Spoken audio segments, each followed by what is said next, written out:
Ya estamos de regreso en este resumen semanal. Gracias por continuar con nosotros.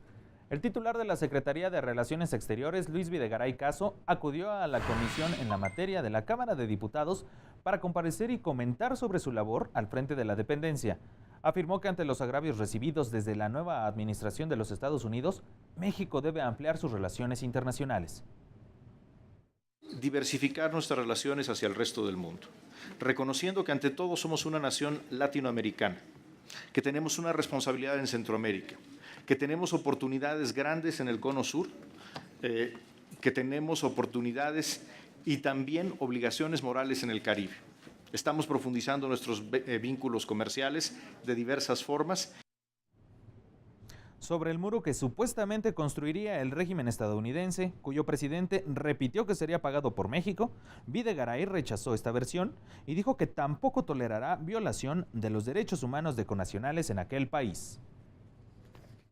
El respeto como principio al Estado de Derecho, a que se respeten las leyes de México, los tratados internacionales y, por supuesto, los derechos humanos, destacadamente los de los mexicanos y mexicanas en los Estados Unidos. Posteriormente, los diputados con representación en la comisión externaron sus cuestionamientos al canciller. La mayoría de ellos realizaron preguntas sobre la relación con los Estados Unidos, como el planeado muro fronterizo, las remesas, protección a migrantes o la potencial renegociación del TLC. Otro tema que surgió fue el de la posición de México ante la crisis de gobierno en Venezuela. Pregunto, ¿podríamos confiar en usted para ser quien nos represente en la renegociación del TLC? ¿A quién representará usted? ¿Y cómo serán los intereses de los inversionistas extranjeros o de las empresas petroleras? Y en su caso, ¿cuál es la estrategia concreta que tiene este país para defender el interés nacional desde la Cancillería? Está la iniciativa de imponer un impuesto del 2% a las remesas que salen de Estados Unidos. De aplicarse, tendría mayor impacto entre los indocumentados que tienen los salarios más bajos y ante el mayor costo dejarían de mandar dinero a sus familias. Levantamos la voz en la OEA, pero no votamos por la suspensión de Venezuela en ese organismo. A la luz de este contexto, quisiéramos saber cuáles son y serán los siguientes pasos en la estrategia de México hacia Venezuela para apoyar los esfuerzos para resolver la situación de ese país. Lo que más le he criticado yo es la táctica, que no estrategia, de consentir a Donald Trump, de evitar decir o hacer cualquier cosa que le moleste, cuando una persona de perfil de bully como él debe enfrentársele con inteligencia y entereza. Si usted considera que esa táctica da resultados, dígame dónde están. Saber qué estrategia integral y de largo plazo contempla la administración del presidente Peña Nieto para hacer frente al endurecimiento de las directrices migratorias del gobierno del presidente Trump, así como las medidas en torno a las deportaciones de connacionales y la preservación de su patrimonio e integridad familiar. ¿Cuáles son las acciones concretas, señor secretario, no de retórica? Queremos saber acciones estratégicas que ha emprendido o que piensa seguir ampliando y fortaleciendo para atender y apoyar a los migrantes que tenemos, no solo en Estados Unidos, en Canadá o en cualquier parte del mundo, porque es una responsabilidad de nosotros y de usted, señor, proteger los derechos humanos de nuestros connacionales en cualquier parte del mundo. En la Cámara de Diputados se realizó el foro La Libertad de Expresión en México, donde se enfatizó en la responsabilidad que tiene el Estado mexicano para salvaguardar la integridad de los comunicadores, garantizando su labor periodística, así como terminar con la impunidad y la falta de castigo hacia los responsables de agresiones contra los comunicadores.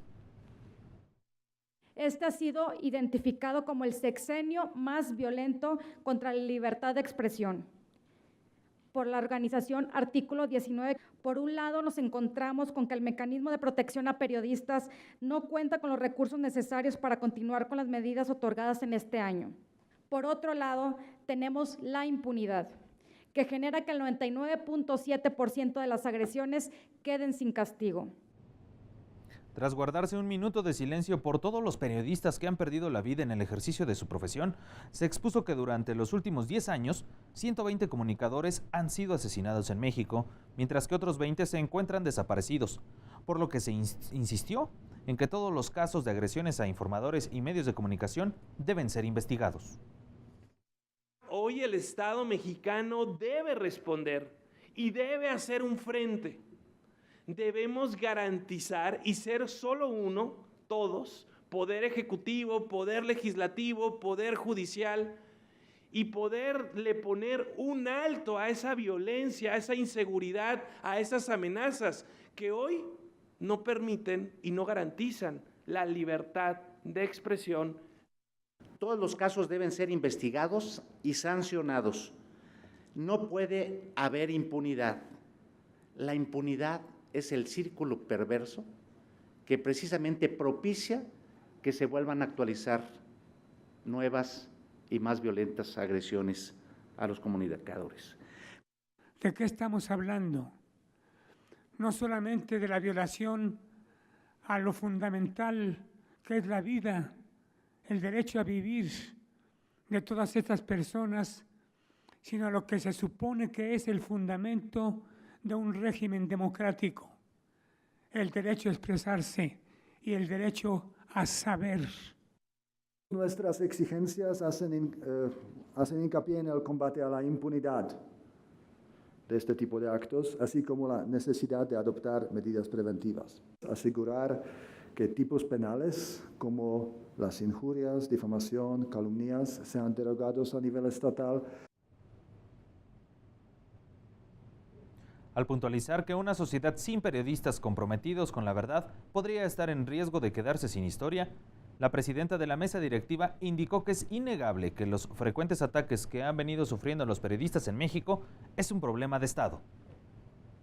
Sí, pero también es un problema urgente de conciencia y de sensibilidad social, que reclama nuestra atención y solución inmediata.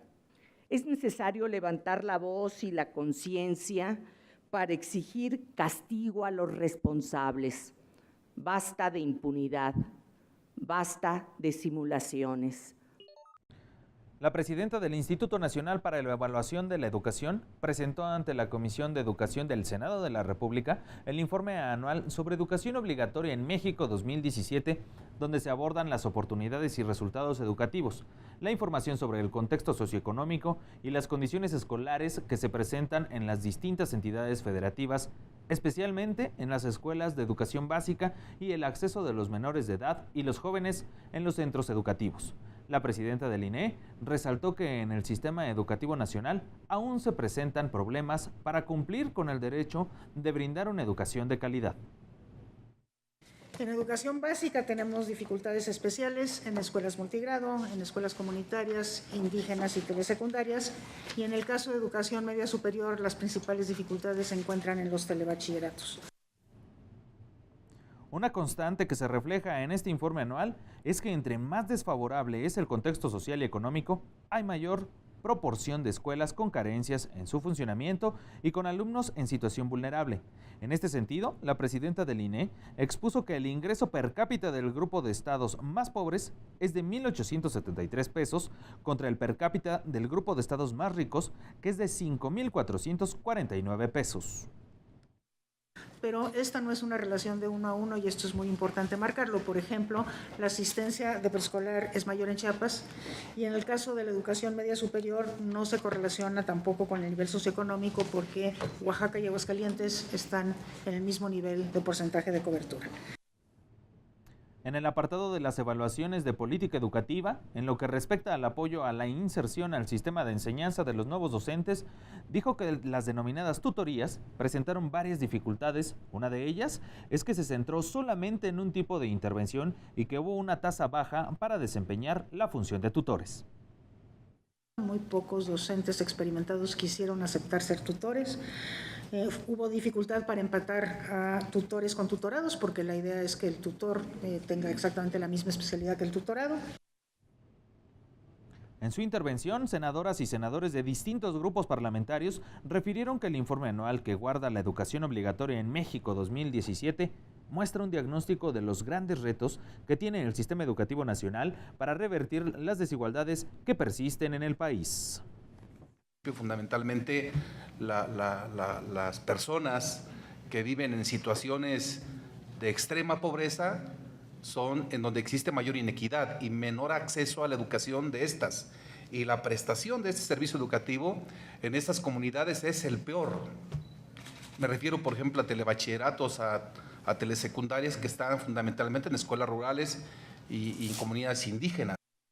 En este tema también considerar la violencia intrafamiliar, que tiene mucho que ver también con la deserción, falta de oportunidades, pobreza, el aumento en los precios del transporte y muchas otras cosas que se van sumando a esto junto con la carencia de infraestructura.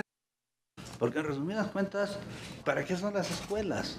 Las escuelas es para darle futuro a la gente, ¿no? Por eso las grandes universidades pues se pelean por entrar en ellas.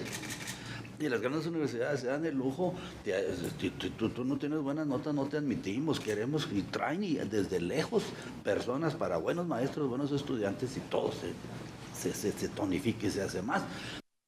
Los maestros de México pensando que iban a ser agredidos, que iban a ser vulnerados, que iban a ser deteriorados en su estatus laboral. Hoy vemos que ya no fue así. ¿Qué nos está faltando y qué nos está fallando? Pues las condiciones económicas presupuestales que no han sido las que hubiéramos querido. El gran tema se cierra en presupuesto. Es así como llegamos al final de este resumen semanal. Le agradezco que me haya acompañado y lo invito a que esté en contacto con nosotros a través de sus sugerencias y comentarios por medio de nuestras diferentes redes sociales, por Facebook y YouTube, Canal del Congreso. Si prefiere Twitter, Canal Congreso y también ahora Noticia Congreso. Yo me despido, sea feliz y nos vemos hasta la próxima.